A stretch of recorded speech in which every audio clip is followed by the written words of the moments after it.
Hey, what's up, YouTube? So, 4 years ago, I debated Mick West.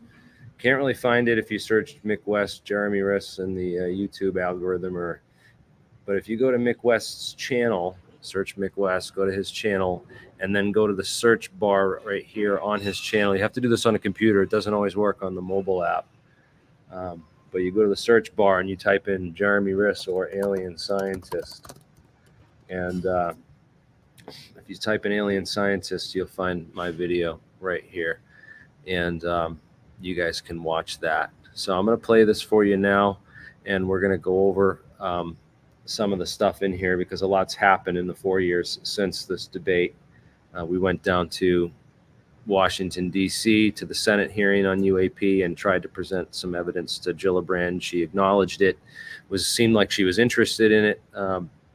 And then when she started talking about actually going and visiting Battelle and asking them about, some questions about this stuff, the aide sort of intervenes, and it's an interesting video. If you guys want to go check that out, I have this posted in the links below, in the description below, along with a lot of links and other sources that we'll talk about after the debate is over. But for right now, I'm going to go to this and we'll play that, and let's get it started.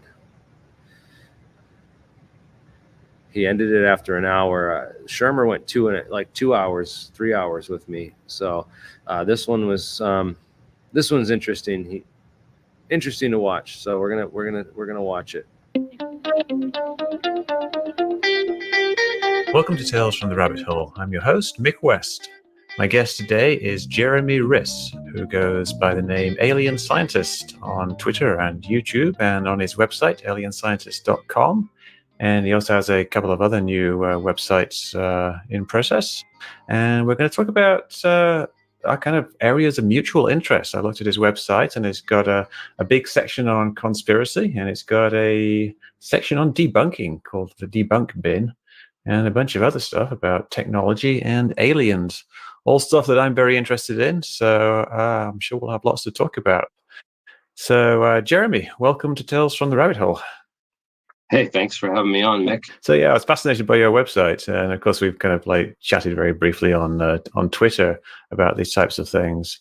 You describe yourself as, well, your name is Alien Scientist, and that kind of, I guess, covers some of your areas of interest. Can you describe kind of how that name came about and what it really means? Oh, well, I think I was starting, getting into a lot of this stuff back in 2002, maybe 2003, and started researching a lot of stuff. I was actually more interested in physics. I was a freshman in college when 9/11 happened, and that kind of opened me up to thinking about things a little bit differently but not right away, but years later. And I started looking at, I didn't really find Disclosure Project till probably like 2004, 2005, even though that had come out in 2001. And I dug a lot. I remember digging a lot through Disclosure Project, way back in the day, and a lot of those witnesses when that all first came out. And I had wanted to put together a website and a name to sort of, embody kind of this idea. And I come up with this Alien Scientist name, and that's sort of been the channel I created. And I eventually got a website, and I'm redoing the website now to, upgrade it and stuff, because I haven't done any updates in quite a while. And, as you do a lot more research on these things over the years, your views sometimes change on certain things. So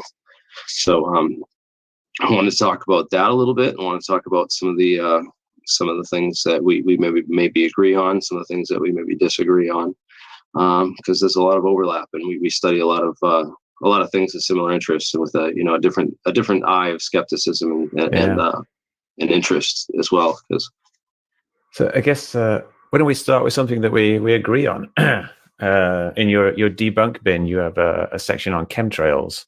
And you've got a variety of kind of a long page kind of discussing how you debunk chemtrails. What kind of led you to actually write about that? Well, I kept seeing it. A lot of these, I feel like it's weird because I have my own theory about a lot of these people on and how they're influenced on social media with the bots and that sort of thing.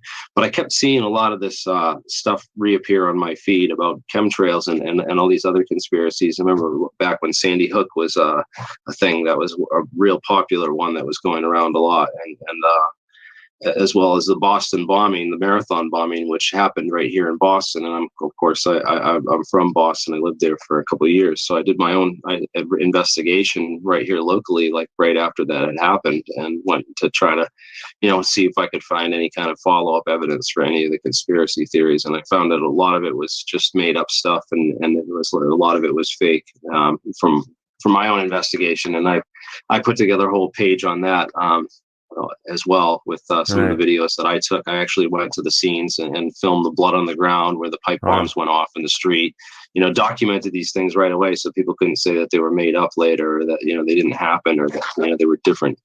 And, so I went to Watertown, to, Dexter and Laurel Street where the shootout happened, and filmed, on scene to try to do some of my own investigation. And, so I've done a lot of things. There's also a page on Bob Lazar there, and I've also seen I made a whole nother website for that, which I need to update too, with all the new research and more stuff that's been coming out in the past few months, on Bob Lazar, because I know you've talked about Bob Lazar quite a bit.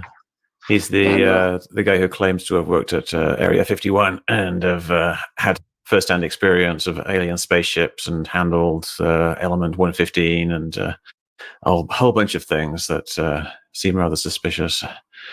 Yes, the senior staff physicist who doesn't have a curriculum vitae, never written any published papers that you can find anywhere. Kind of curious fellow. There's a lot of interesting research we've done on him and on Element 115, where the whole thing came from.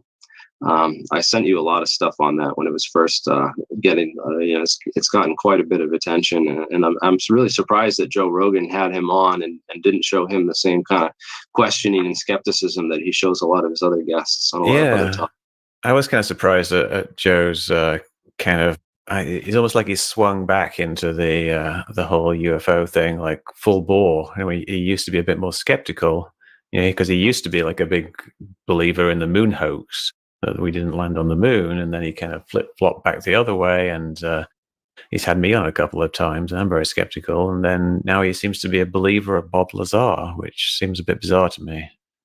Right. I'm surprised that he hasn't had you back on to kind of, and then he had Sean Carroll on like a week later. After it was his next guest after Bob Lazar, and he didn't ask him a word about Element 115 or any of the physics or anything about Bob Lazar, which I was also surprised about.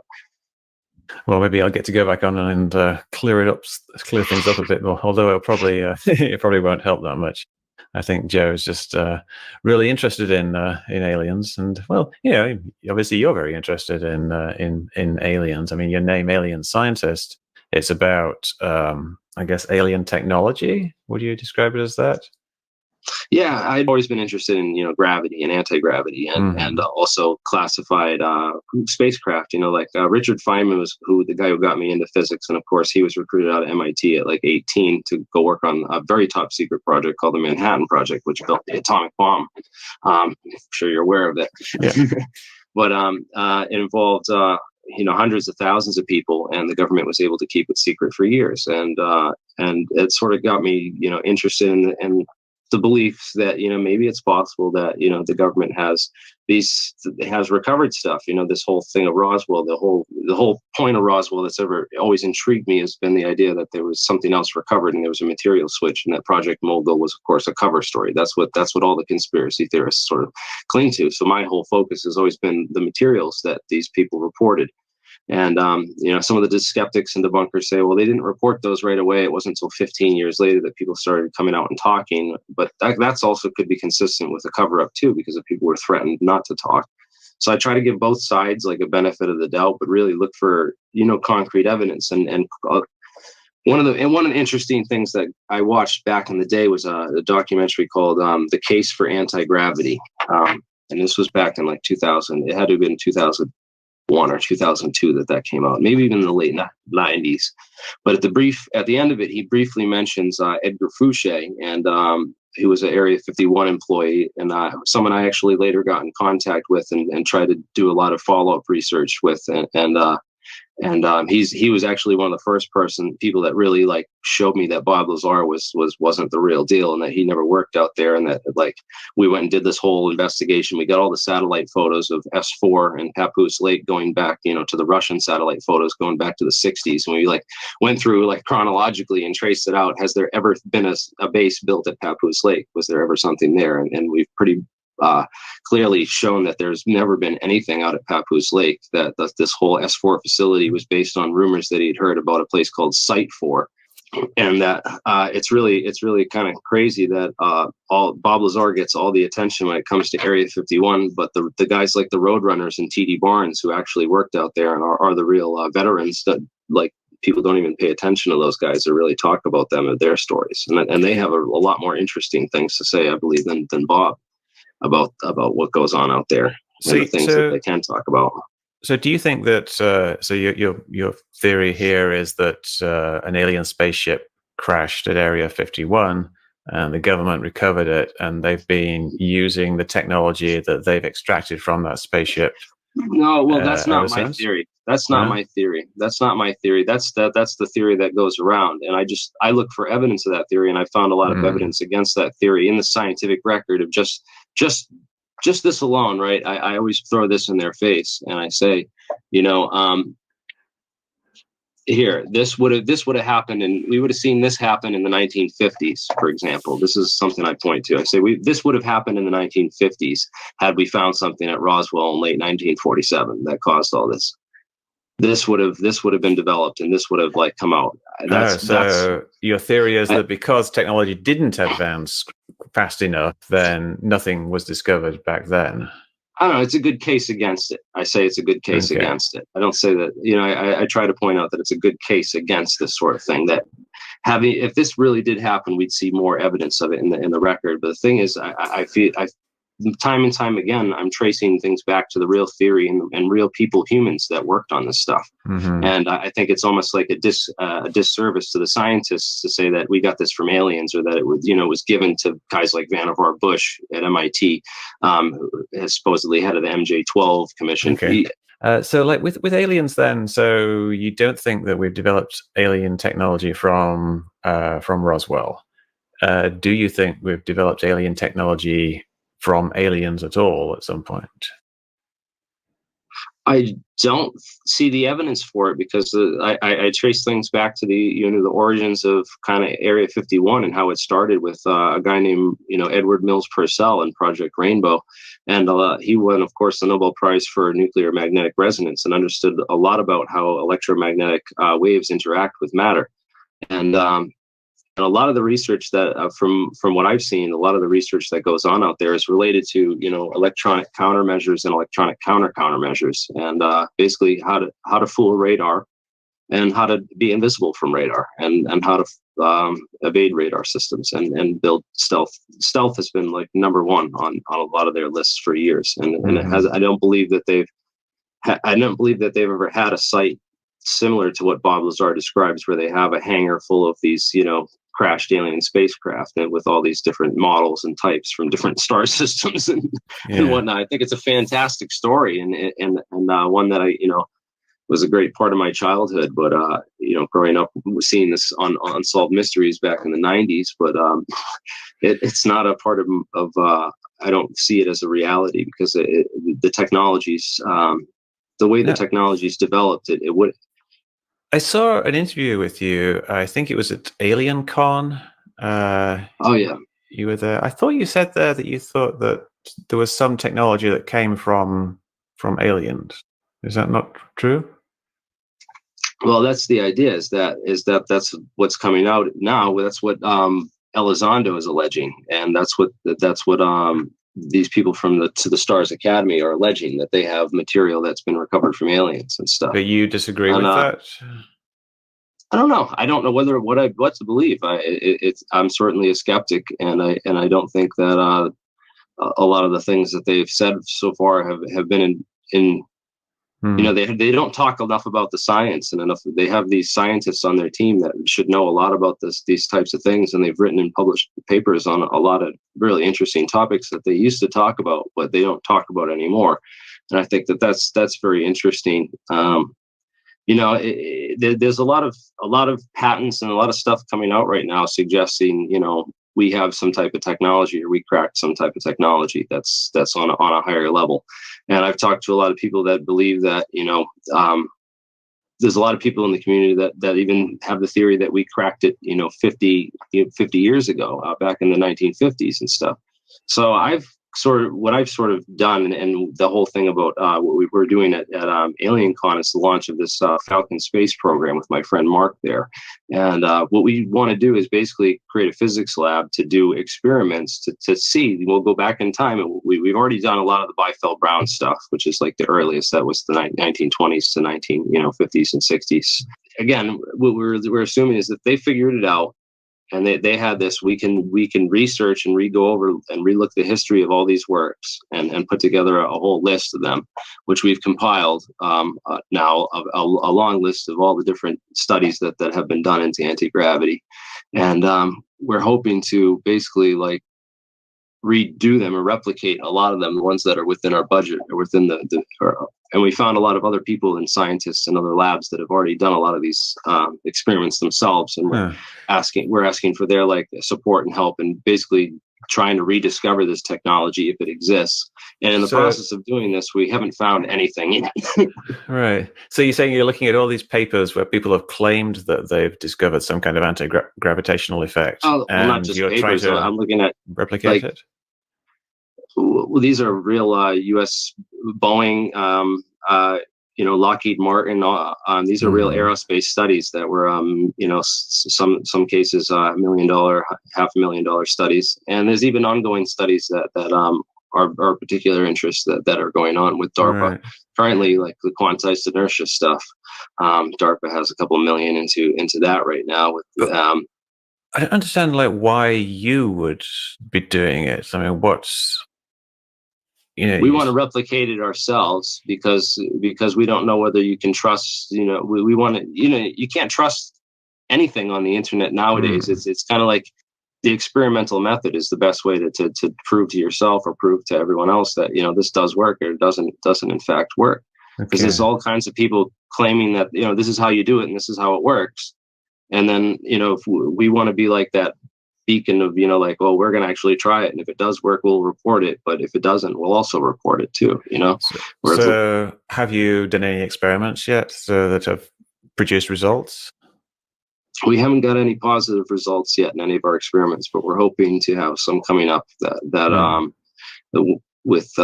going into a lot of the newer theories and stuff, basically. So what do you think is the most promising avenue of technology here that you think you're going to find some results in? I think that basically it's you're producing polaritons using a system of waves in a medium. So basically you pump this medium full of waves and you get the waves going at a high enough oscillation, and it creates these particle-antiparticle pairs called polaritons. And the whole idea is that you creating a surface around your craft and you create these polaritons around the entire surface of your craft. It polarizes the vacuum energy density and basically breaks all those quantum information loops through which breaks quantum entanglement at the boundary layer. And that breaking of quantum entanglement allows this sort of quantum slipstream effect to take place if it exists, and the math works, and the math looks like it checks out. And is this actually something you could actually demonstrate in your lab, though? Not without material science we have currently. We need some more advanced techniques to build these types of materials, and also a little bit more advanced radio and computer systems to sort of activate these fields and run this. We're currently looking into that and working on it, but it's been difficult. Right. So, kind of switching gears a little bit, like UFOs and UFO encounters, like stuff like the recent videos that have been out the Nimitz and the Go Fast and the gimbal videos. What do you think about those? What do you think is going on there? Well, I think I've been saying from the start that I think it's my take on it was that it's electronic countermeasures, what are basically in radar insertion, where they can fake false radar insertion, and they can also create false visuals. And there's a couple different ways they could do that. Drone swarms is one theory, and I know I've discussed these with guys like Gary Voorhees, who you had on your show recently, who swears, no, it couldn't have been that. I saw it on the big eyes, and I saw it through this and that. It could also have been these balloons that they released through, Project Palladium, and I had mentioned some of these types of things before, and then someone came out with this article on thedrive.com that talked about Project Palladium and Project Nemesis, which were two of these projects that were they released these balloons from subs, and there's also missiles that launch from subs, which look very similar to that Tic Tac shaped object that goes flying across the water at high speed.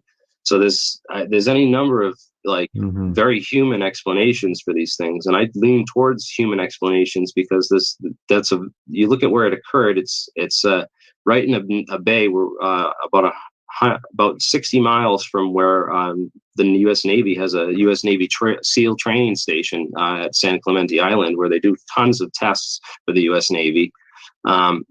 There's a couple things that were weird about the encounter. It's that the Air Force had something to do with it, and they were there on the ship to confiscate the tapes within 15 minutes, which means they were probably already on board, unless they have some kind of crazy technology that teleported them on board. So there's lots of things that lead me towards thinking that the Air Force was running some type of drill with some technology that they have and testing it out on the Navy, this flight carrier group. For someone whose name is Alien Scientist, you don't really seem to be that much in favor of aliens as a good hypothesis for anything. Where did the aliens come in your worldview? Well, you look at metamaterials and also what they've done with carbon nanotubes and heat coatings for creating mirage effect. They can there's any number of ways to make things invisible. And if you figured out warp drive technology, then you've surely figured out electromagnetics and frequencies and spectrums, and you can make yourself invisible. So I've always liked the Star Trek kind of approach. I know that Star Wars in the background doesn't really mesh with the Star Trek, but I've always liked the Star Trek universe where the prime directive, all post-warp civilizations don't really talk to pre-warp civilizations. So you think that if aliens exist and they're visiting us, we wouldn't see them because they would be hiding themselves? Exactly. They'd have the technology, and if you saw them, they'd be showing themselves to you. And it's much more likely that the things these UFOs. In fact, I've made it I've talked to some of the best debunkers out there too, on these UFO cases that have debunked countless of these things. That these lights that were around Area 51 that were actually these things that are on the bighorn sheep. They're we found out they put these lights on the bighorn sheep out there so that they know that they're where they are and they can see them. That's so funny. I haven't heard that. And there's all there's circular containers out there, and they're actually water troughs to provide water for these herds of bighorn sheep out near Area 51 and those canyons out there and stuff. And these people saw these circular things from space and were saying they were saucers out there. So it's there's perfectly benign explanations for some of this stuff, but you just have to do the research, and then when you find it, you can't be like, I really wanted to believe it was a saucer, though. Yeah. So you got a bunch of things on your debunk bin, and I see you got one page on. You got a lot on various alien things. You got a whole page on ancient aliens. And I stopped after a point. Yeah, Ancient Aliens. That's been going on for 30 seasons or something now, hasn't it? It's very, very, very popular. I think it's shows like that are kind of in a large sense responsible for a lot of the UFO sightings, just because people see the Ancient Aliens show and they get to be UFO fans, and then they go out and look at the sky and they see a plane in the distance and call it a UFO. The one thing that caught my eye here was you've got Dr. Judy Wood and you've got mini nukes. And those are both two things that are 9/11 related. Like Judy Woods claims that the towers were destroyed with energy beams from space or from somewhere. And the mini nukes theory is that there were nuclear bombs placed under each of the three buildings, so three different bombs, and that's what destroyed the buildings, which is pretty ridiculous. But there seems to be a bunch of people who believe in it, and it's kind of interesting for me. Like people always, there's kind of a conspiracy spectrum with fairly reasonable conspiracies at one end and completely batshit crazy conspiracies at the other end, and people draw the line somewhere along that spectrum. And I noticed that you obviously you're debunking things like the mini nukes and the Judy Wood stuff, but you've also got like a page on your conspiracy section about various 9/11 related conspiracies, including like the pull-it thing for demolishing Building 7. So where do you draw the line personally on 9/11 conspiracies? What would you say is the kind of the more extreme thing along there that you think actually happened? Do you think that they were destroyed with explosives? I think that there was very definitely some type of explosives or incendiaries in the buildings, that a minimal amount that was covered up. I thought that the first day when I watched it happen in a room full of physics students and all my physics professors, we were all like, "Oh, these buildings were blown up for sure. There's momentum had to be conserved," and the way they came down so like straight, really kind of was like a telltale thing for me, and it's sort of led a lot of those investigations into this. I was doing a lot of investigations early on with my a friend of the family's that I know, this guy named Jonathan Cole, who's an engineer. Yeah, I know. And we had put together this channel called Physics and Reason. I helped him with a lot of the theories for these experiments, to do some of these experiments to really test these things, because these were the one of the pieces of evidence that particularly caught my eye was the forensic evidence from 9/11, particularly Appendix C of the FEMA report with that steel from World Trade Center 7 that showed the eutectic formation and the sulfidation of the steel. And we were particularly curious about the official explanation for the source of that sulfur and the sulfidation, that it had come from drywall gypsum. And so we put together a theory to test that hypothesis, called the mysterious eutectic. That's the video on there on that channel. And basically we did a bunch of experiments to try to get steel to sulfidate this way in a normal office fire, in a normal fire condition, with jet fuel and other things. And we could not reproduce the results that were observed in that Appendix C of the FEMA report, that melting and that sulfidation of the steel. And I always thought that was a lot. There was a lot of interesting characteristics that were reported from the rubble and the crime scenes from 9/11 that were consistent with the use of high temperature accelerants such as thermite. And I was always curious as to why NIST avoided doing any sort of chemical testing or evaluation in their analysis and in their report. I've been interested in this whole 9/11 thing, and while this whole thermite stuff was starting to gain a lot of traction back in like 2005, 2006, is when a lot of this particular group of people, including Morgan Reynolds and James Fetzer, came out, and they got on Fox News and a bunch of other channels to kind of promote these 9/11 conspiracy theories. But they'd always mix in this hologram stuff or these no plane theories, or all these more exotic and ridiculous theories. And I realized it was almost like a public brainwashing kind of effect that it had. It's like a straw man effect. It's like if we put on a bunch of fake conspiracy theories and then we debunk the crap out of them, then everyone will think this has been debunked, and no one will look into the real stuff when they see any real stuff come along, or any kind of real evidence or real information come along, which I found is. It's like discrediting by association. You think it's like a deliberate propaganda plot to discredit genuine 9/11 investigations by putting this kind of crazier stuff? That this group is very can be traced back the roots of this group, and I think they're connected to a COINTELPRO operation, or a psychological operation. As I said before, I've called these people, I've said they're all connected. They all wrote. Morgan Reynolds wrote the first papers on the directed energy weapons hypothesis with Judy Wood on that space laser stuff, and it was right after they came out and wrote a bunch of other stuff. They write some stuff that seems like it's good, but then they mix it in with all this.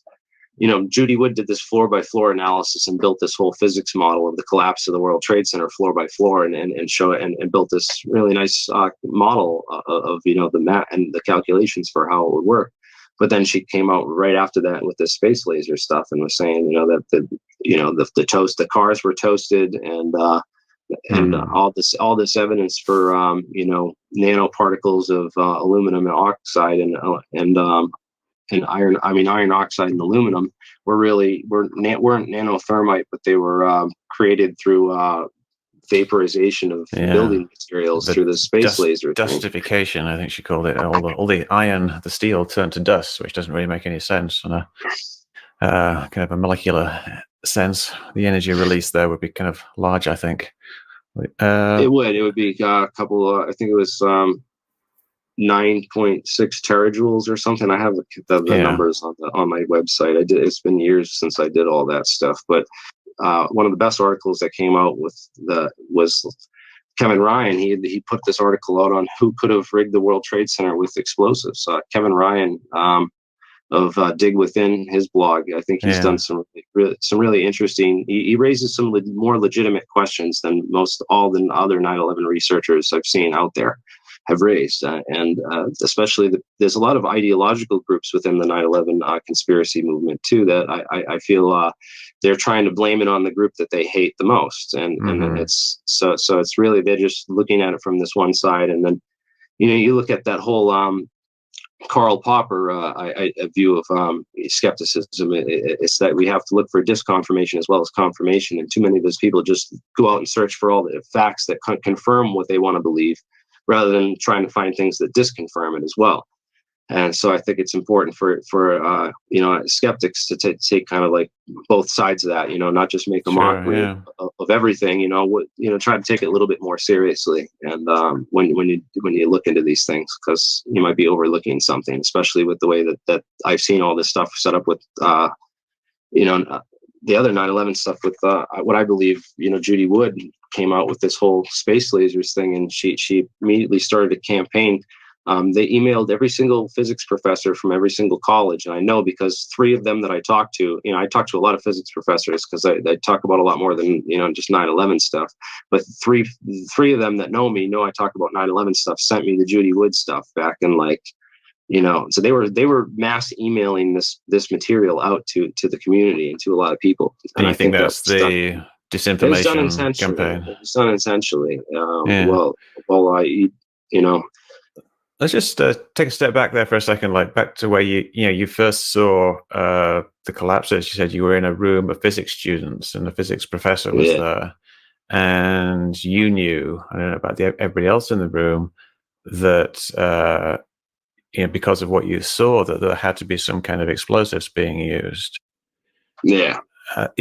Shouldn't that by itself be enough to make the case that was some kind of conspiracy, some kind of controlled demolition, or some kind of something else going on besides the planes in the building? Why isn't that enough to make the case? I think it's interesting because scientifically, if you would look at all the variables and all the little things that could have happened, with the models that NIST put forward for the collapse, it makes a lot of sense that it could have collapsed from fire the way it did. It could have.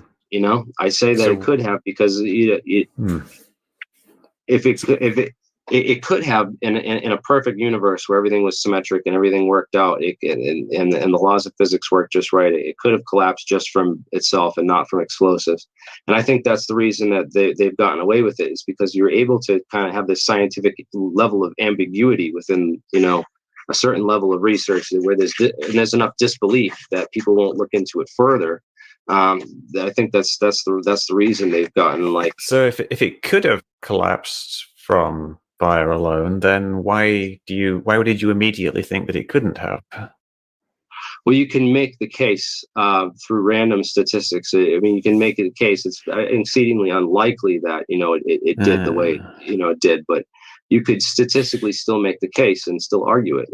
That's sort of why the the skeptics still have a way out. Right, but if you're saying like there's this faint possibility it could possibly have collapsed, well, this is the thing I say is if you already believe that fire, if you believe that fire alone, right, could have caused it to collapse the way it did, it's not that hard to believe that they put maybe a couple extra charges here and there in the buildings just to help it fall more symmetrically and more perfectly to get that symmetry.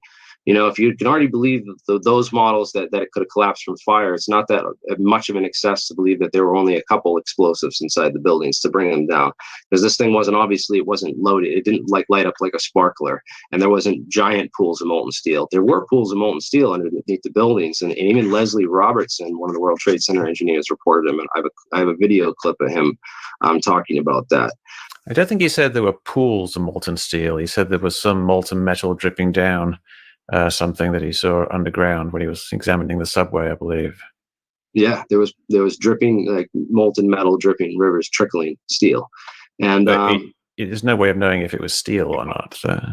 Well, here's the thing too. Also, pyrocool. I remember reading this about pyrocool. Is this stuff that mixes with water to make it extra fire quenching, and it mixes with water at something like 0.04%. And the New York Fire Department ordered 500,000 gallons of that stuff, not enough to make 1 million gallons. They ordered 2,000 gallons of the pyrocool mixture, and it mixes at 0.4%, which makes about 2 million gallons, I think, is what it was. And they hosed down the whole World Trade Center for a month with like 2 million gallons of this special fire quenching liquid, and it still wasn't like too hot. So there was some sort of extreme heat source there. Well, that kind of suggests something more than a few well-placed explosives, though, doesn't it?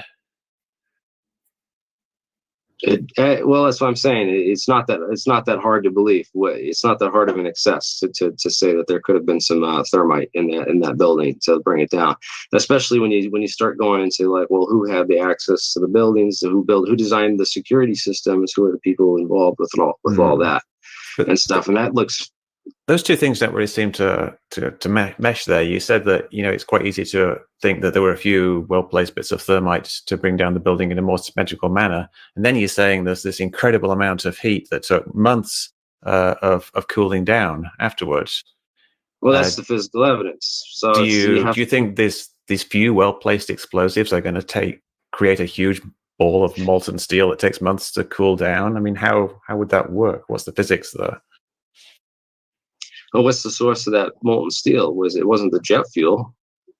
Well, there isn't really any good evidence that there was any molten steel. No one, you didn't see any big, huge, solidified pieces of steel being carried away on trucks afterwards. There was some pretty big meteorites that they carried out. Yeah, but they weren't steel. I've seen those meteorites up close. I mean, they had one of them in the Memorial Museum for a while, and I've seen photographs of the other one, and it's just basically concrete. And there's bits of rebar sticking out of it, which were not melted at all. So that was molten metal. There isn't really any good evidence, as far as I can tell, any good physical evidence of molten metal at all, really. Certainly not molten steel. And the recollections of people seeing molten metal could be something else.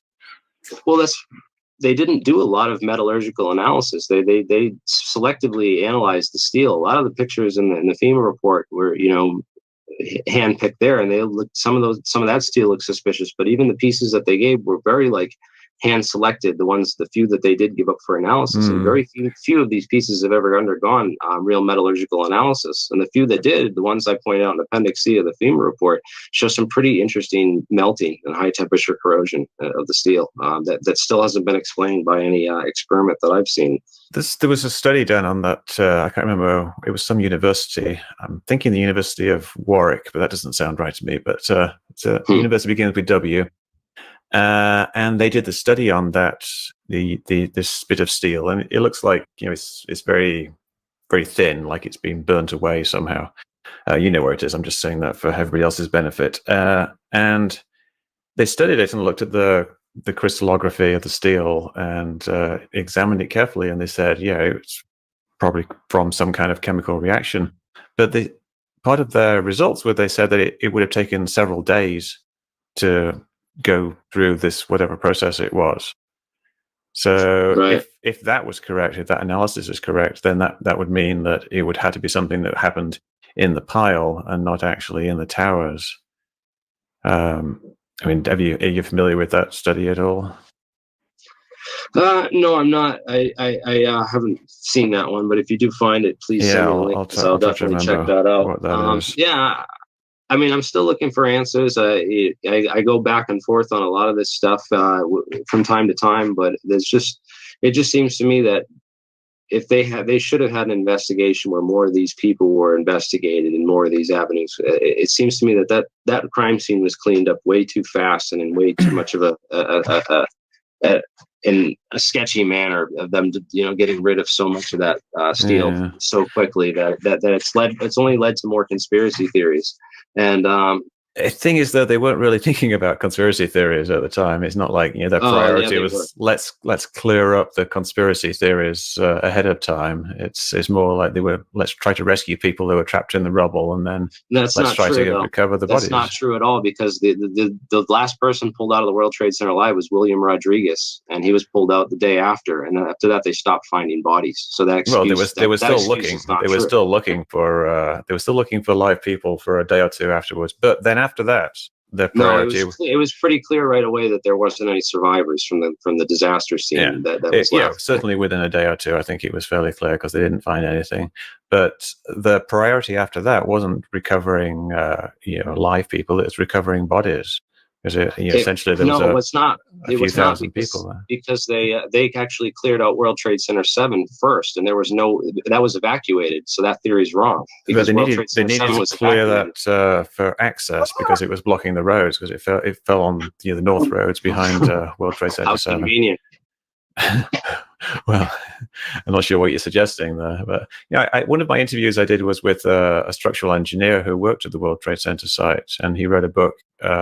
I can't remember what it's called now, but it's his name is Donald Friedman, and he wrote this book on 9/11. He worked there from September the 12th, the day after, and he says in his book very clearly that the priority of everybody who was there, the firemen and the steelworkers and everybody else, was recovering remains. It wasn't clearing things up. It was clearing things so that they could actually get the remains of the people there. And you talk to anybody who worked on the site. It's a great cover story. That's what they say.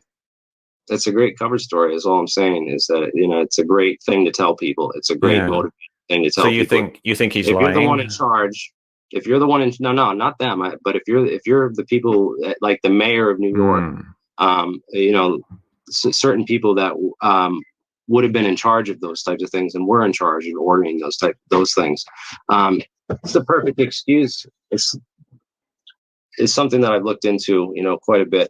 World Trade Center 7, very interesting connections that aren't talked about there, and some of the research that I've done with the tenants lists and the people that occupied the majority of those buildings. And yeah, I know you got a lot of stuff about that.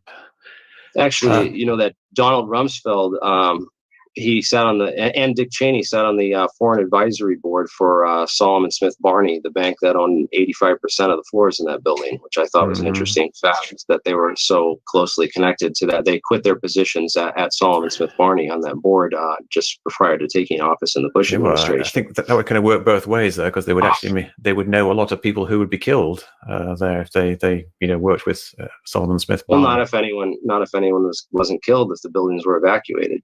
Right, I guess that's getting a bit into a deeper conspiracy. So let me just ask you, I know you have to go soon, but let me just ask you one kind of closing question here for now.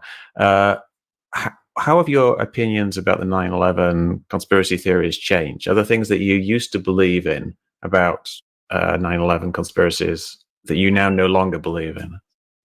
Yeah, one of the early things was that pod thing, and I found a lot of evidence for I looked in the AWACS and controls plane systems and that systems planning corporation stuff with that remote control plane technology. I did a lot of research into that and found a lot of stuff about all the classified programs at the time that were related to that, how some of the pilots that were allegedly related to this might have been the pilots of Flight 77 actually into the Pentagon, that some of them took parts in drills of planes going into the Pentagon and some of these other weird things that have been found in the research. But yeah, I think that I don't believe the pod theory anymore. I don't think that there was a plane switch. I think that it was much. I think that the technology. I found more evidence that it'd be. It would just be easier for them to implant it on the augmented GPS and the autopilot guidance system. And a lot of these people have reported they get locked out. Autopilot comes on and they get locked out of the controls.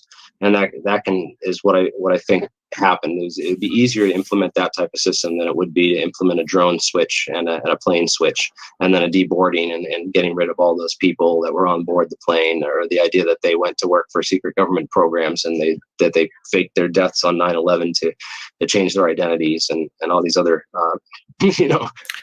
complex theories that just require too much complexity.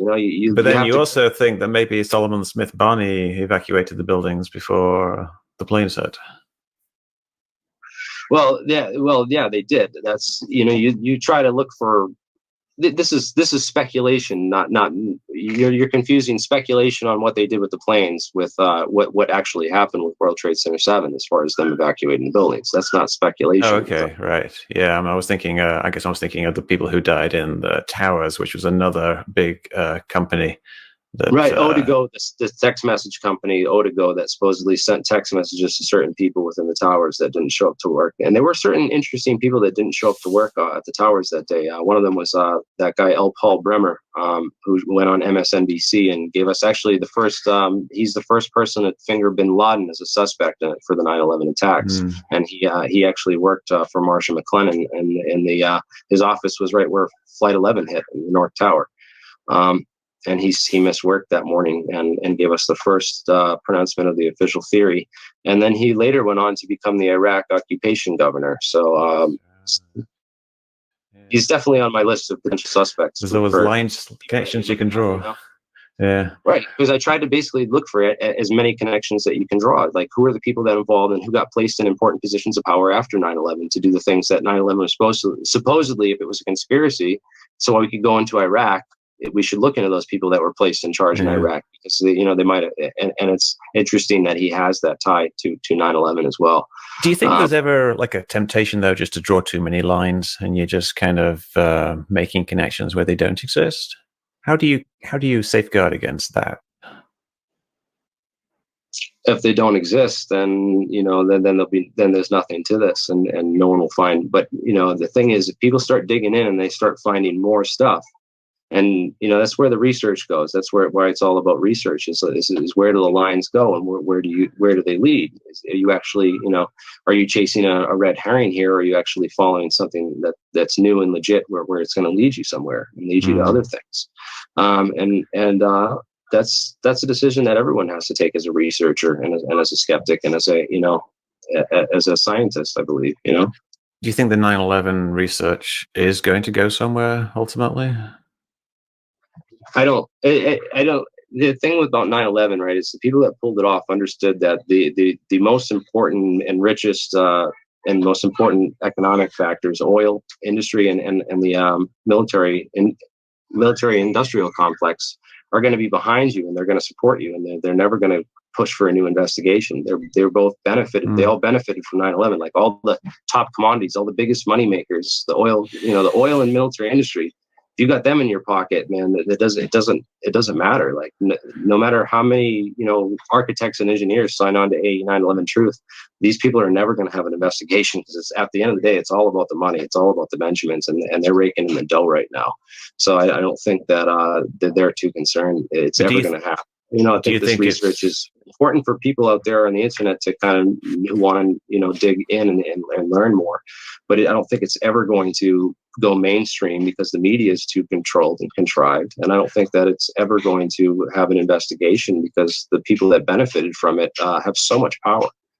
incredible power. Why isn't it possible, though, to make a compelling case for the 9/11 conspiracy theory? I mean, you said, like, Why with do you the think physics thing, there's a possibility it could have collapsed. But isn't there some way where you can? You're obviously convinced, and a lot of other people are convinced. So, why are you convinced by this evidence? Is it just that you are, I don't know, your brain works in a different way, that the evidence is more accessible to you? Why can't you make a case for other scientists to believe what you believe? I think I have made a pretty good case with the stuff that's on my website and on that and some of the documentaries that I put together for 9/11. I pretty well stated the case, so the best case that I could state. And if that changes and it comes along, maybe every 3 years, I'll make a new video with a better case, naming better, trying to dig into who could have, actually been behind it and naming suspects and then looking for, again, those ties that link them to those things. And I think I've made, an interesting case, and I hope that people expand upon it and do something with it. But I don't have high hopes for that, and I don't think it's as important as some of this other stuff that I'm pursuing now, which is why I've really Right. I don't do a lot of the 9/11 research anymore because I don't see it as a fruitful avenue. It's just like, so what? People are going to know that we did this for oil and for Mm-hmm. hegemony and control in the Middle East, and Afghan minerals and Afghan opium, and to control the drug markets and all these other reasons. But they're not gonna they're not gonna really we're not gonna have free energy, and we're not gonna have anti-gravity to get off this planet. And I think that those two things are more important if they exist. And to look into the technology stuff has been much more fruitful and much more interesting for me as far as that goes. All this warp drive stuff and debating the Nimitz encounters and TTSA coming out with this, what I think is a whole bunch of Pentagon insiders, pulling the wool over people's eyes. But I don't know. That's just where I stand on this stuff, man. And I know we disagree on certain things, and we have a different approach. But again, we're just people looking for the truth. I really am just someone looking for the truth and trying to understand more. And it makes a lot more sense to me that 9/11 was a conspiracy. According to the way that I've laid it out, it makes more sense to me. And I think the reasons for it and the reasons behind why it's not come out make sense to me. But again, I appreciate the work you do and some of the stuff that you do, although I don't agree with everything. It's good training ground because there are a lot of these bad arguments and these weaker arguments out there. And I feel like people like you have helped me sharpen the knife as far as what, I realize, going after thermite and going after explosives at the World Trade Center is not, and the physics arguments alone aren't really going to get us anywhere. Mm-hmm. And that's why I started really looking into the tenets and the connections, were there any such connections? And yes, in fact, there were. You look at the Rumsfeld resume and, him and Dick Cheney. They both were engaged in this continuity of government program, which I think was a core aspect. I think that's where 9/11 was planned and thought out. It's basically like a whole section of the government. It's a think tank that they basically get all these military people together and they come up with the most insane doomsday scenarios imaginable. And then they dream up how the government would react, to multiple mm-hmm. airplane hijackings was one of the scenarios. I'm sure the Dawson airline hijackings that had happened, where 5 airlines were hijacked in 1979 and flown to Jordan on September 11th, mind you. So they had to have known about these sort of things and had to have had these think tanks. There's evidence that they have these think tanks, and there's evidence that Dick Cheney and Donald Rumsfeld took part in a lot of those think tanks to basically dream up doomsday scenarios and come up with counter planning and that sort of thing. And I think that that's sort of like where a lot of these, if the 9/11 was a conspiracy, that's where it was birthed out on. It's basically like, you're basically giving them this opportunity to collect all the intelligence on something, and then be able to, they had all the intelligence they needed to do 9/11 and get away with it, with that kind of access to a program like that. Yeah, I think it's interesting. A lot of 9/11 people in the 9/11 community do actually kind of end up not focusing so much on the controlled demolition and whatnot, and they do move on to like things like people and the politics and things like that instead, which in a way is somewhat less tangible, even though you can name names and whatnot, but you don't know. You can't do physics, you can't do equations with people, so it's in some ways it's less tangible, but in some ways it's more accessible because you've got people's names and dates and places and things like that. But anyway, I know you you probably have to go, and we have gone over an hour now. So if people want to learn more about what you've been saying, like, should they go to alienscientist.com? Yes, I'm going to be updating that soon. They can go to alienscientist.com. They can also follow me on Facebook and Twitter. And we also have that falconspace.org I'm putting together for the program, or falconspace.org. Yeah, do you want to say something about that real quick? Like what Falcon Space is about? And also I have hoverbrothers.com. It's kind of like that was my first version of what I launched Hover Brothers back in 1998 as sort of a response to when TTSA came out and said that they were going to build a spacecraft. And they were talking about metamaterials. I said, well, metamaterials aren't even scratching the surface. You're not talking about quasi-crystals or NLOs, non-linear optical materials, or any of these other they're not talking about polaritons or excitons or any of these, real condensed matter physics technologies, which are the real rage right now in the community that anyone knows. But anyways, I created Hover Brothers first to kind of compete with them, and they said they're going to create a spacecraft, but they don't. I'm like saying I have way more science and way more stuff than you guys have been doing this, way longer. I know I read all the papers of all your scientists and more, and I don't know. That's kind of like what I was coming out with that. And then Falcon Space, I teamed up recently with these other guys who have done a ton of research into Biefeld-Brown effect already, and built a lot of these thrusters and built a lot of these gizmos from other people's on the internet. Copying other people's videos, and they tried a lot of stuff out already. And they sort of linked out. They reached out to me, and I linked up with them. And we're going to be doing a lot more experiments, hopefully this coming year, to try to figure out what it works and what doesn't, and hopefully we get somewhere. Sounds interesting. All right, Jeremy. Well, I want to thank you very much for coming on and sharing all this stuff with me. And there's a lot of material here, so maybe we can do it again sometime. Yeah, definitely. I enjoyed coming on, and thank you, and keep up the great work with what you're doing on the Nimitz encounters and talking to those people, because I'm enjoying the show. All right. Thanks a lot, Jeremy. See ya. Right. Thanks.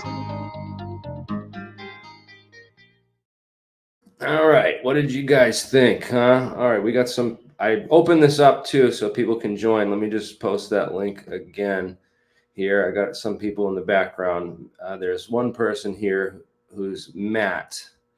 Matt, where you calling in from, Matt?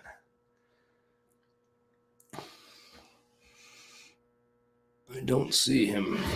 His video froze up. I tried to add him. I can see a guy in front of a building, just part of his head with some headphones on. Matt, why don't you try to rejoin and we'll get you in here. I noticed a number of people. We got some Judy Wood trolls out here in the audience, saying that they wanted to come on and debate, and now saying that they have problems. They don't want to come on. So yeah, the arrogance is crazy, and I'm just no. This is us. This is the silent room that we have here, so we can have. Yeah, this is like a jail cell, huh? Jesus. Yeah, that was a good interview. I think we did well on a couple things, but Mick really, I'm really ready to go full in on this, because that was right before COVID too. So you got to remember, Mick went and pushed that whole COVID narrative, was pushing official, whatever the official story is it seems to be what Mick likes to do. And I like Mick West's work. he debunked Jeremy Corbell. Like, you know, he debunked the crap out of Jeremy Corbell. So, you know, not everything Mick West does is bad. And, you know, a lot of people just have this knee-jerk reaction and stuff. But if you're not willing to debate the guy like I did, then you don't have any position to stand on. And I've never seen Jeremy Corbell do a debate with Mick West, or even, you know, even try to engage in any skeptics. So it's important. If you believe in what you're saying and you believe in stuff that you're doing, then you should be able to argue it to skeptics. You should be able to talk to people like Mick West and say, hey, you know, what's really going on here? So, and we got people like this guy who, oh my God. All right, we're in for it. I think he's here. So welcome. Good day. So what's that? What evidence do you have that there's that DEWs can penetrate a steel structure and take out the core columns?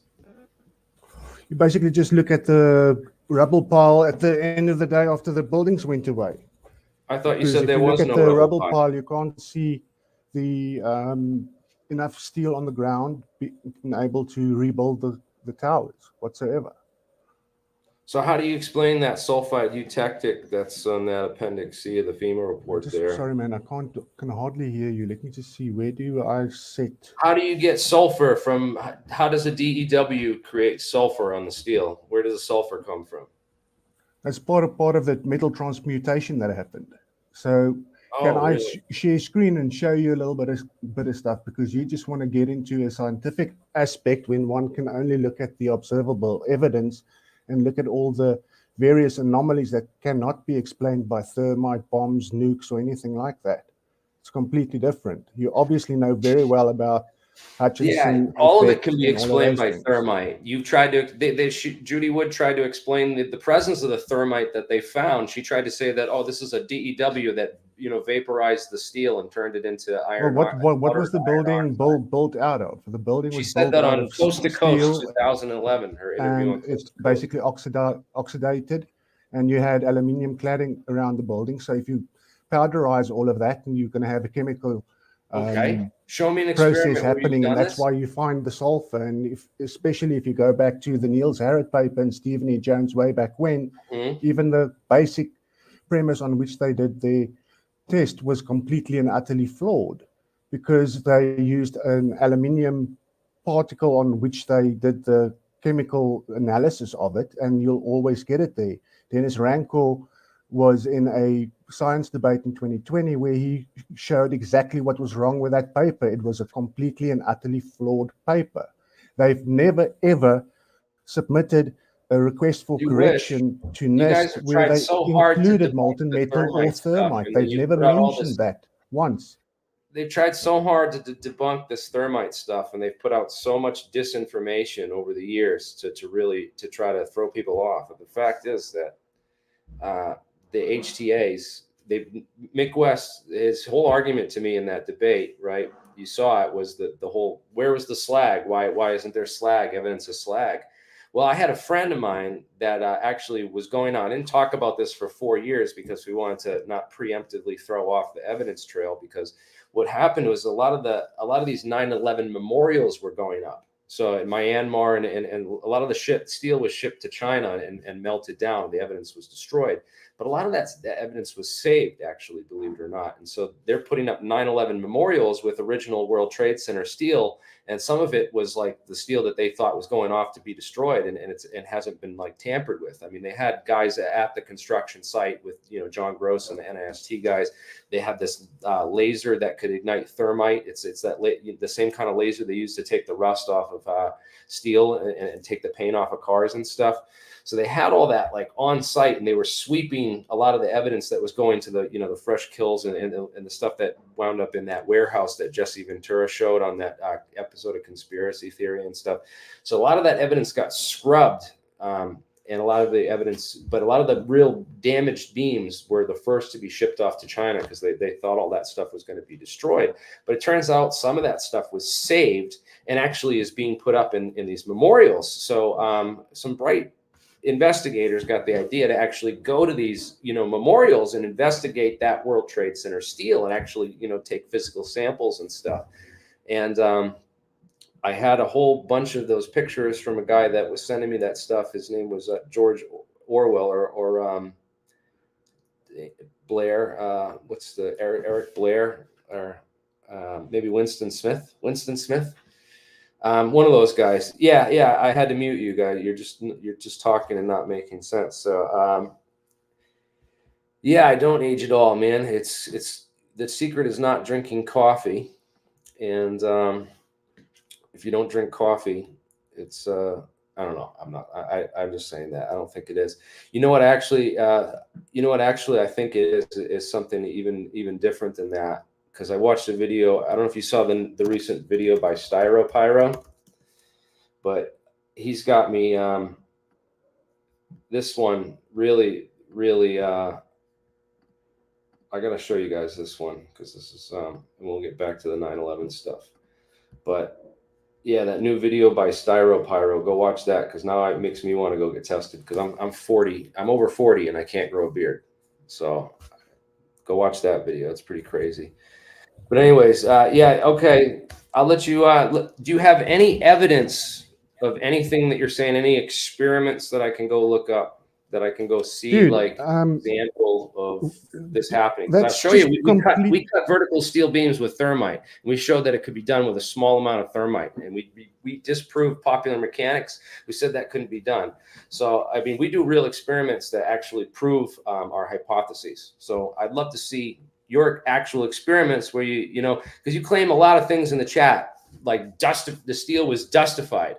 Well, I encourage you to watch this video with Andy Steele and John Cole, where we show you that no steel had to be dustified to make that video that you explain and what you see.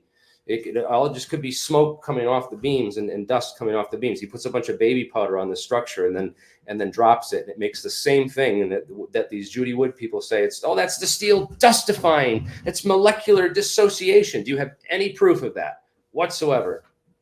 Any evidence of molecular dissociation? That's one claim I'd love you to prove. Do you have any experiments or papers where I can see DEWs being used to molecularly dissociate conductive metals like steel, where they can actually penetrate into the steel structure and dissociate? I mean, I know that you can burn steel with lasers and stuff, but do you have any evidence for what you're saying at all? Because like I've researched this stuff. We have labs of people working on this stuff, Mr. 9/11 revisionist. So like, I know for a fact, all you can do is laugh, man. It's pretty sad. Yes, I've seen the Hutchison effects samples. And yes, I've even talked to George Hathaway, who worked in Canada, right at his lab and stuff. So yeah, you're unmuted. You can talk. And I've talked to Bob. I've had Bob Greenier on the show multiple times, man. It's still, he's still in the infancy in making a lot of claims that are not. Going to give me a moment to speak. Okay. He's making a lot of these claims that sound beautiful and stuff. And if this stuff is real, then we still need to show it out and prove it out the scientific way. But as far as give me 5 minutes to speak, please.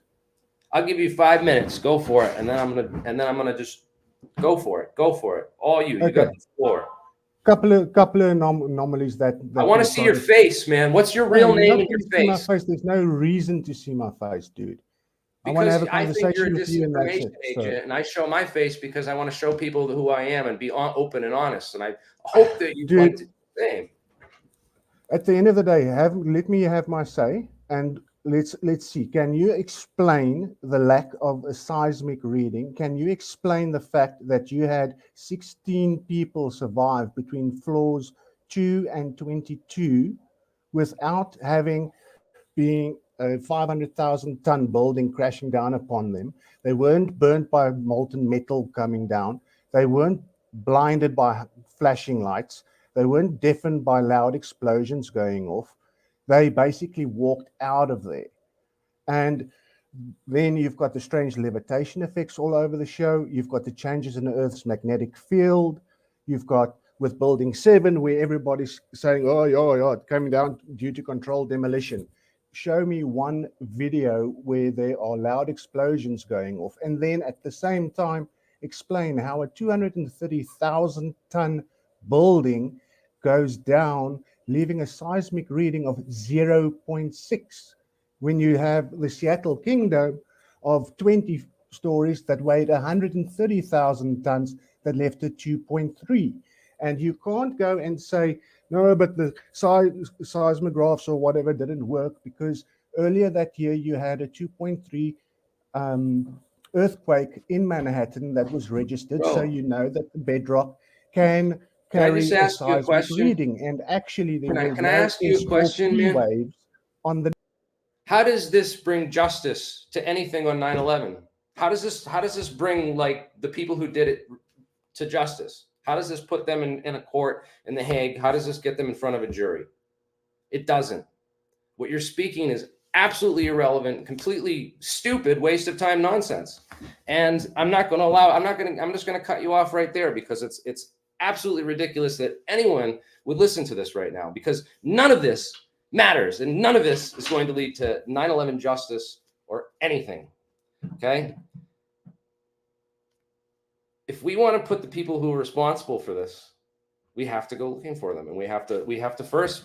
Right now we have this whole Fauci thing out there in the open. It's we need to strike while the iron's hot and really get them to start putting more people away. They've already put Trump in under court. They've opened up the floodgates for so much litigation and so many other former presidents and other criminals to be tried and held appropriately responsible for their crimes. So we need criminal investigations. We don't need to be talking about freaking seismographs and the rubble and this and that, because you're a cover-up artist, dude. You're the charlatan, dude. None of these people are charlatans. Richard Gage is doing awesome work. You're sitting here bullshitting about nonsense that doesn't matter. It's irrelevant. It's stupid arguments. It's the same stuff that Mick West tried to do just for the past hour. You see how he constantly tried to derail all the discussion back to this nonsense debate of we're just going to discuss stupidity. None of that fucking shit matters, bro. None of it matters.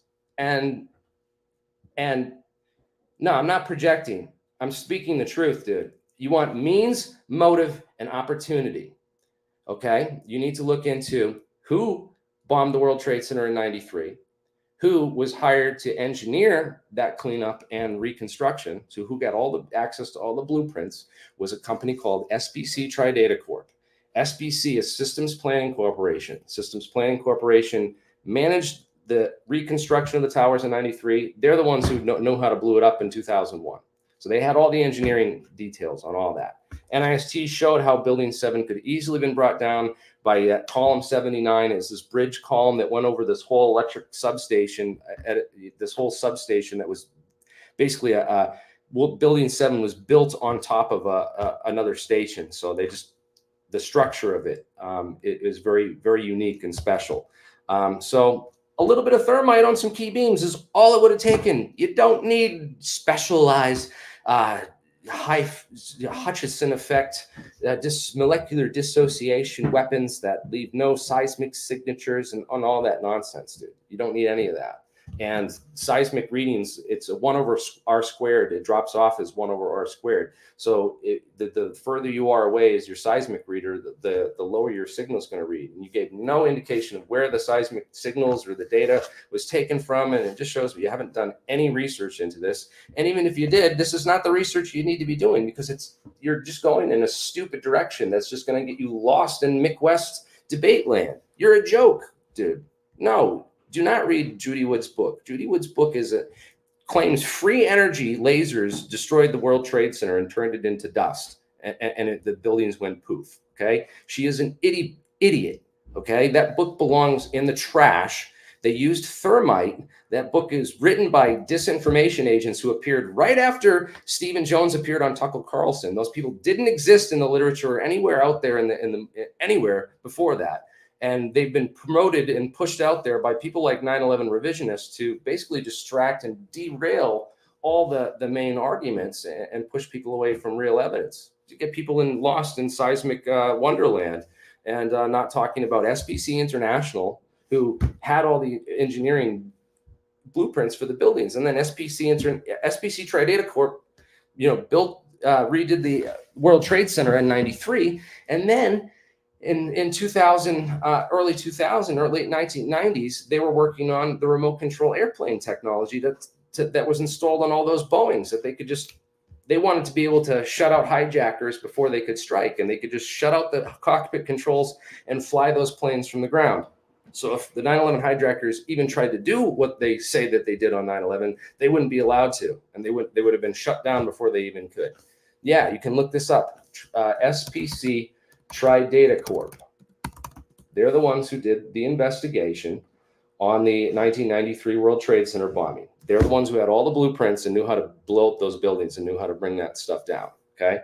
Then SPC International are the ones that developed the AWACS FTS flight termination control systems for the Boeing aircraft that were developed for that disaster scenario planning think tank, the COG think tanks that were, saying, oh, this is the airline hijacking terrorism scenario, and we need to be able to prevent against it. So they built this technology to prevent 9/11 and then used it to do 9/11. And that is where you're going to get criminals. That is where you're going to get indictments. That's where you're going to get prosecutions. Because Dov Zakheim, the CEO of that company, was the Pentagon comptroller the morning of 9/11. So he was one of the people absolutely responsible for 9/11. If you're going to call it on means, motive, and opportunity, and a real criminal investigation. And that's what we need, is a real criminal investigation that looks into actual criminals and actual suspects.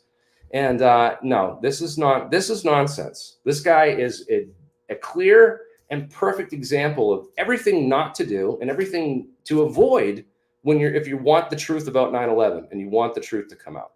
This man is a absolute hired operative, won't even show his fucking face. Coward. By the way, you're here now. You can come out and show your face if you want, Mr. First, you came on his mic and had a picture up. I think you showed yourself. I'd really like to see what you look like, man, because everything you're spewing right now is absolutely scientific fraud. And what you're doing right now is the absolute, what the intelligence community would do to throw people off the track of getting a real investigation, a real criminal investigation. And yeah, so this is the thing, man. Yeah,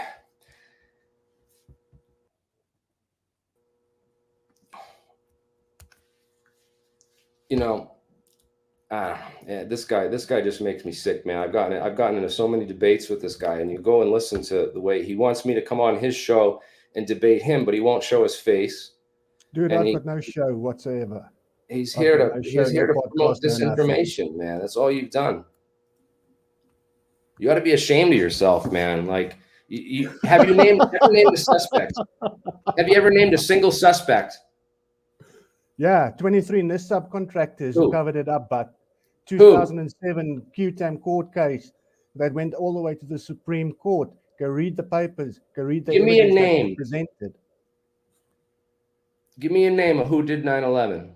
Who could be investigated? The best people to ask are SAAC and ARA. Those are the two main companies that were tasked with the security and cleanup of Ground Zero. If you go onto the Wayback Machine and you go see what they had on their websites showing the work on directed energy weapons and stuff, and the way that they basically had a picture on there that looked exactly the same like the World Trade Center. You're talking about AMEC? No, ARA and SIAC, my dear.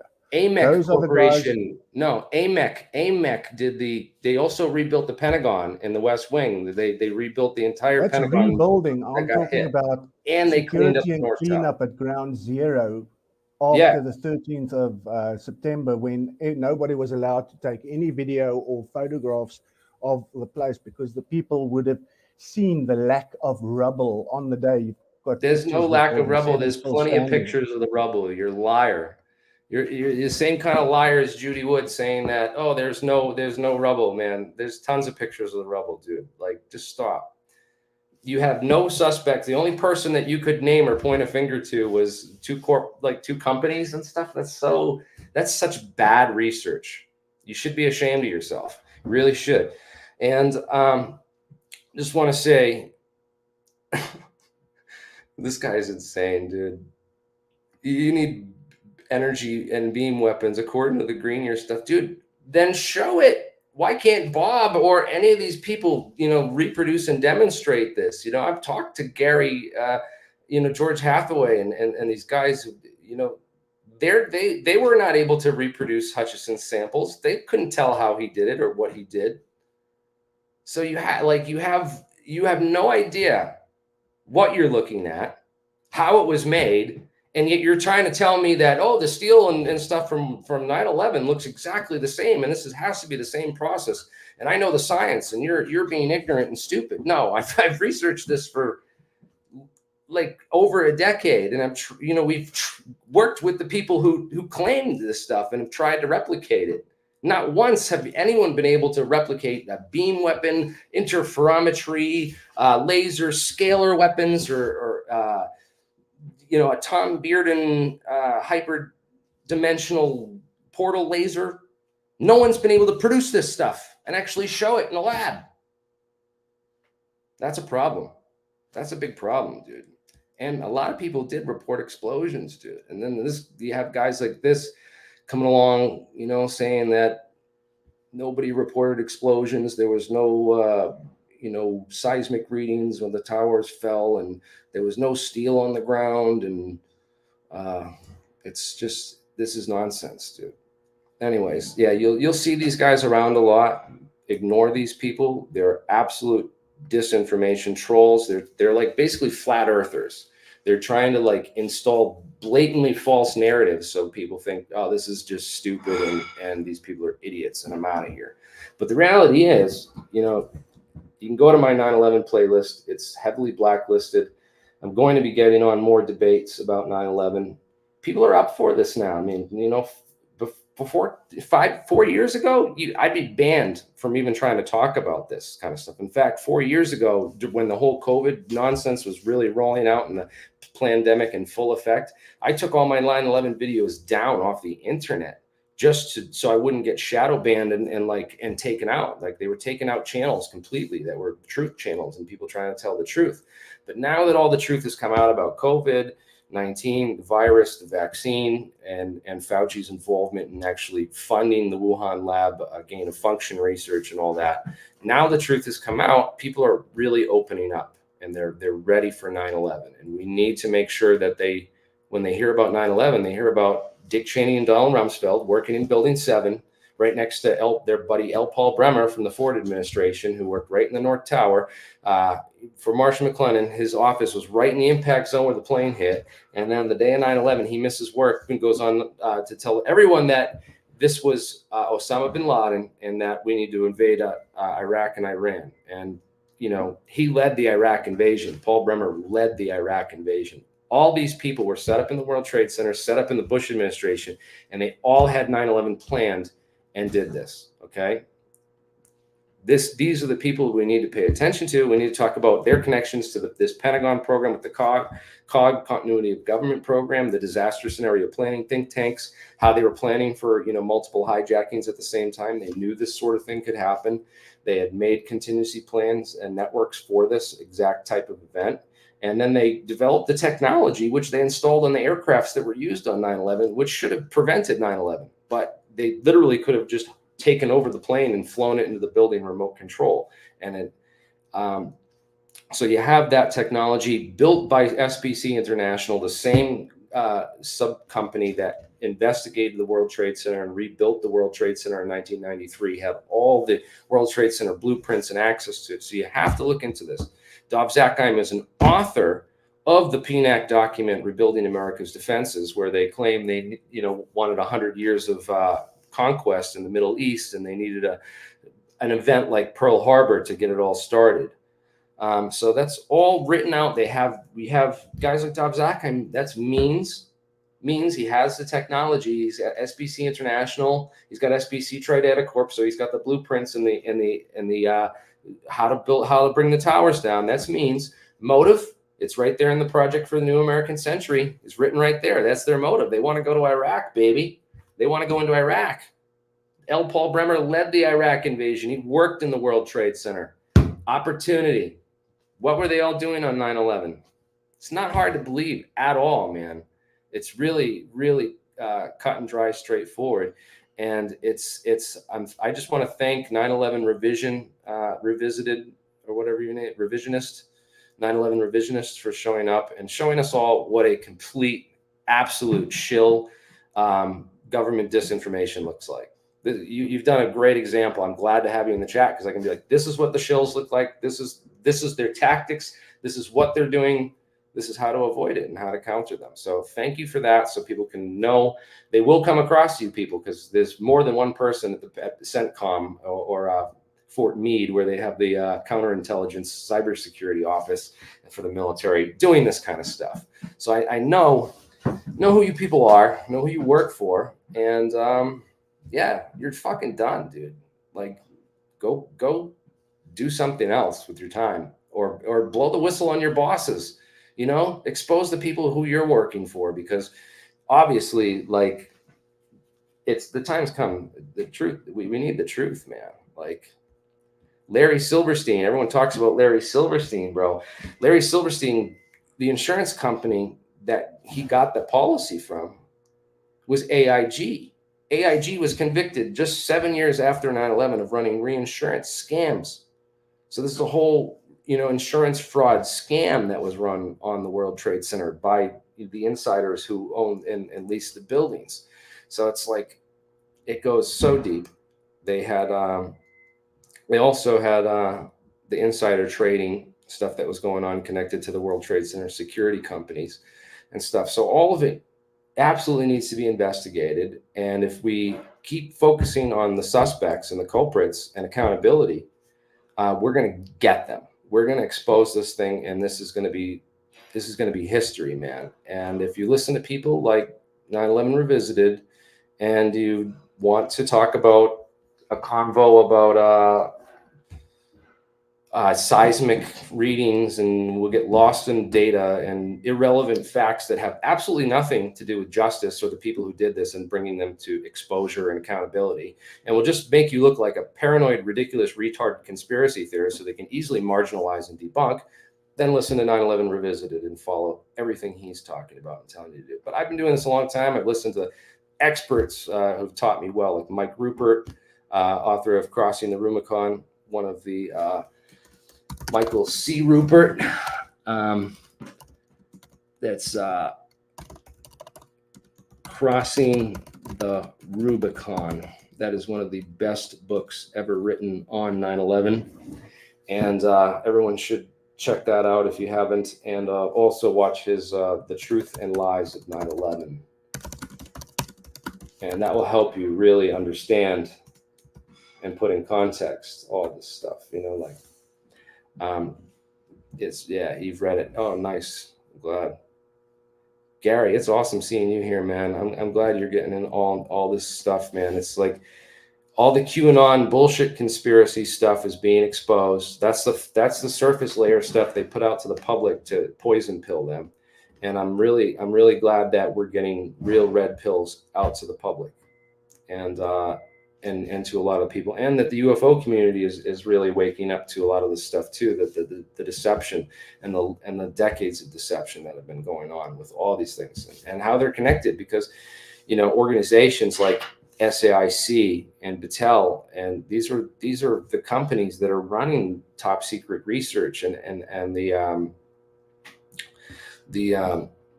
SAP, the special access programs for the government that are being, if it's a UFO cover, like Battelle and MITRE Corporation and Rand. I mean, Rand Corporation, super interesting, because Rand Corporation, Rand think tanks are where the whole, Carol Rawson, if anyone wants to know, Carol Rawson was a Disclosure Project witness, and she literally called the war on terror. And she said it came from Warner von Braun, told me he was in on these Rand think tanks that were saying that they were going to use communists as the battle until the communist threat ran out. And then once the communist thing really ran out, the next thing they were going to do was it was going to be terrorists. And she said all this in June 2001 at the Disclosure Project hearings. So it's amazing that she called all of that June 2001. This is just a few months before 9/11. She says, we're going to have a war on terror. They're going to invade the Middle East. And then when that all runs out and they're at the end, the last card, the final card they're going to play is going to be the fake alien invasion. Dude, you schooled nobody, dude. You got schooled here. I hope you really go home and think about this. And I hope you post it on your channel and let all your followers see how badly you got schooled and know that you have no place debating this because you're a troll and a shill. And you are not after the truth. You're after distracting disinfo arguments that lead down rabbit holes to nowhere. And that's all you are, is a complete shill. So if you think you schooled me, you're absolute full denial. And I really think you should just shut up and go home because you really have nothing. You come back with a video or any kind of scientific proof of any of the claims you talk about, like this whole molecular dissociation claim. Prove molecular dissociation.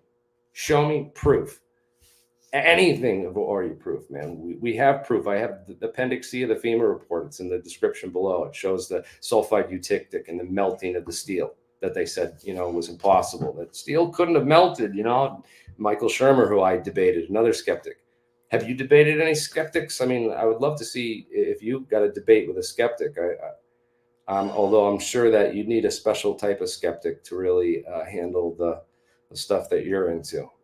But yeah, you'd get schooled, dude. There's no, it's nonsense. I don't even want to engage with that. It's a complete and total waste of my time to bring my intellectual level down, 20 notches to go on your channel and argue with you because you're that stupid.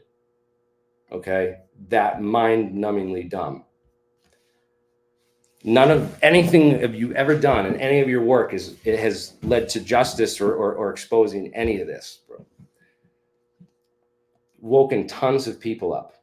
I've woken hundreds of thousands, millions of people have seen my videos and woken up to a lot of this stuff, trying the best that I can. And I just don't have no time for people that their entire purpose is to just pollute and poison pill and sabotage the truth with absolute nonsense.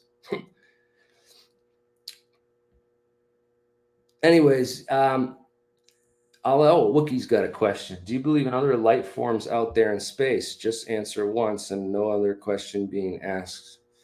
I think it's highly unlikely that we're alone, given the Drake equation. It's statistically improbable that we're the only thing out there. I haven't seen any evidence that they're visiting us. I like to think that some of the stuff. And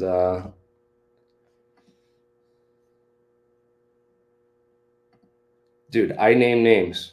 That's the difference. That's how people can tell that what's a projection and what's reality, is that I talk about real suspects, real concrete facts and research that they can go look up and be like, oh, wow, Paul Bremer really was the CEO of Marshall McLennan. He really did work in the impact zone on the North Tower. He really did miss work the day of 9/11 to go and give the official story on MSNBC. And then he really did lead the Iraq occupation and invasion and the war crimes that happened under that illegal occupation that was based on a lie of WMDs, more government lies. So I don't see how that's distracting or bamboozling people, but that's exactly what you're doing.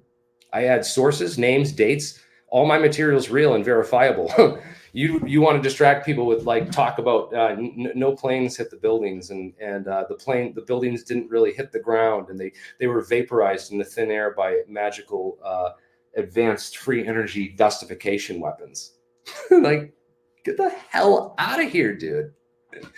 You people are so transparently fake. It's not even funny, dude.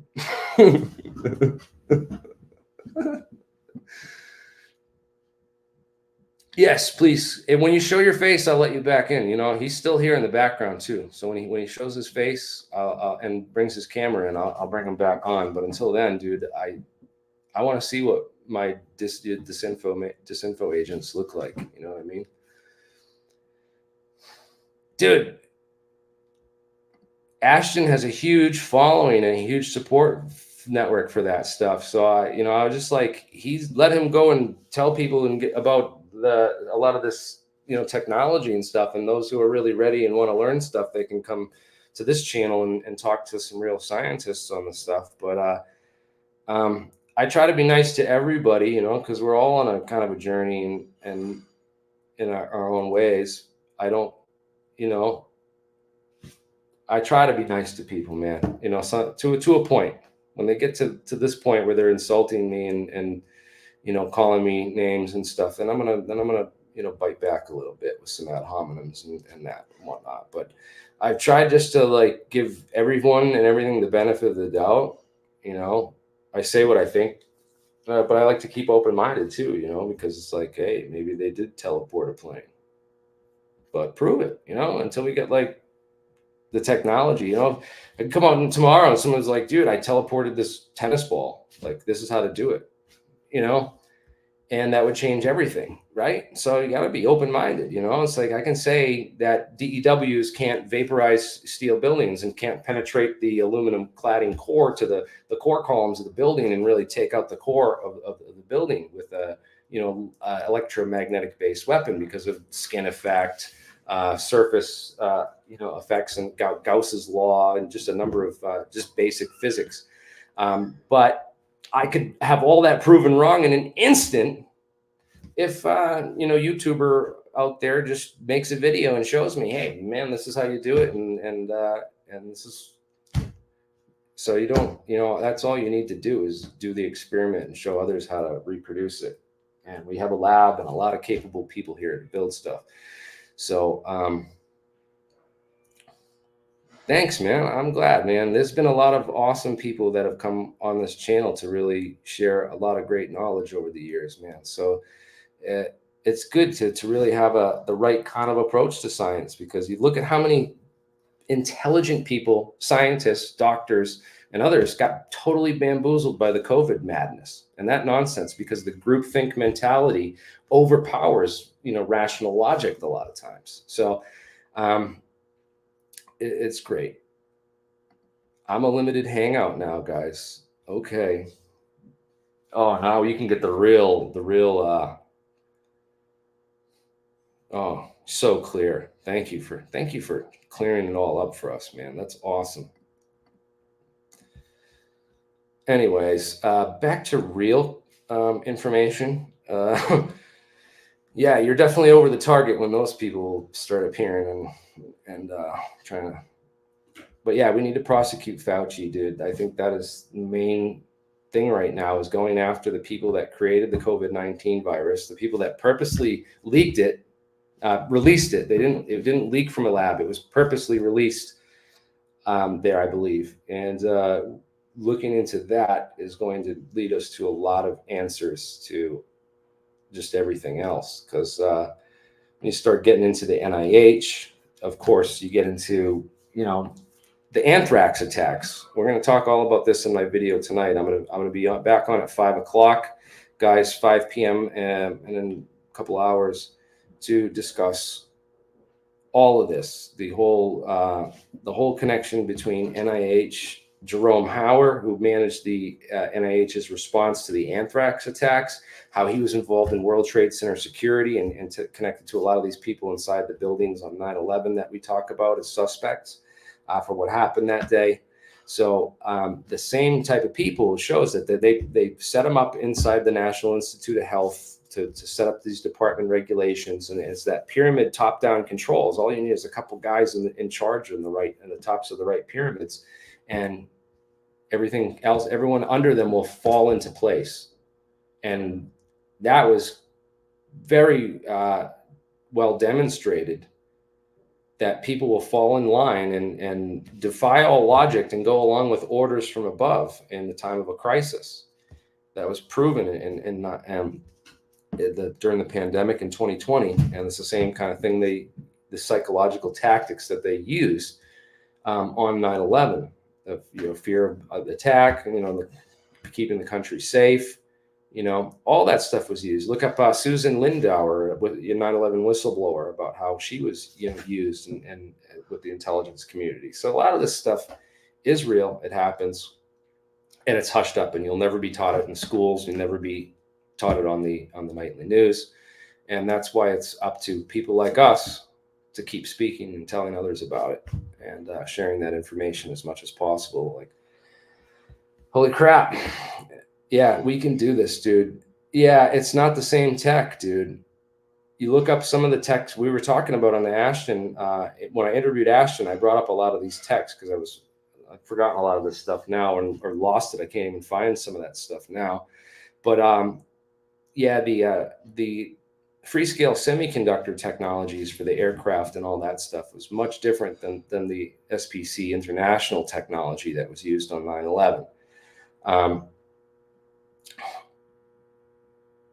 Yeah, no, that's not true, because if there was a conspiracy, the victims deserve to have their murderers brought to justice and investigated. So that's a stupid, stupid argument.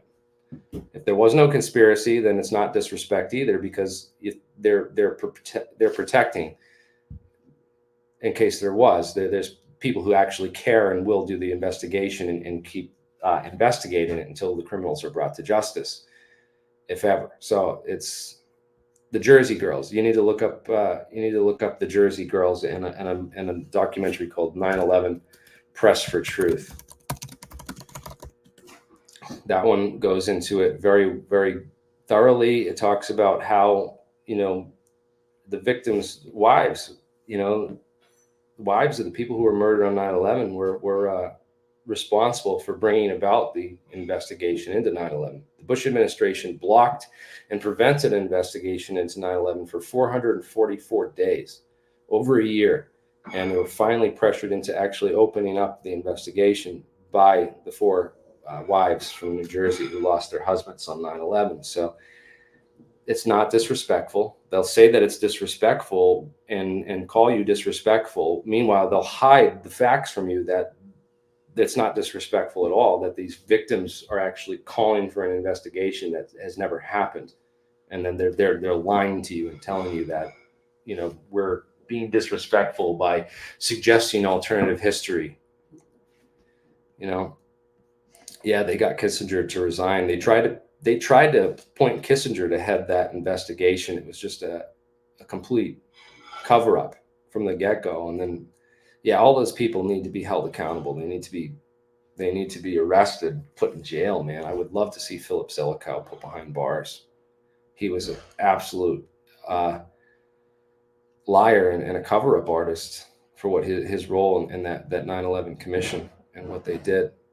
Our justice system is truly, truly dead. These people, if this was a conspiracy, like with you and your friends dealing drugs, or any other conspiracy, like we're talking about real conspiracies in the real world, when criminals commit conspiracies, like normally what the justice system does and the courts do is they arrest everyone at 4 a.m. at a no-knock raid, no announcements. They search their homes before they can destroy evidence or before they can hide evidence. And they put everyone behind bars and they record and listen to all their phone calls and read all their mail for a whole year when they're under a real investigation in the real world. That's what will happen. I've seen it. It's happened to people I know. I've seen it happen to people, my neighbors of mine. So in the real world, that's what happens in a real investigation when you commit real crimes. But when the government commits crimes, we hire the FIB, which is a cover-up agency in and of itself. They covered up Epstein Island and a number of other things that they were involved in, turns out later. So it's just, it's crazy. It's crazy. Anyways, you guys have a good day, and we'll see you at 5 o'clock for the next show. Thanks for watching.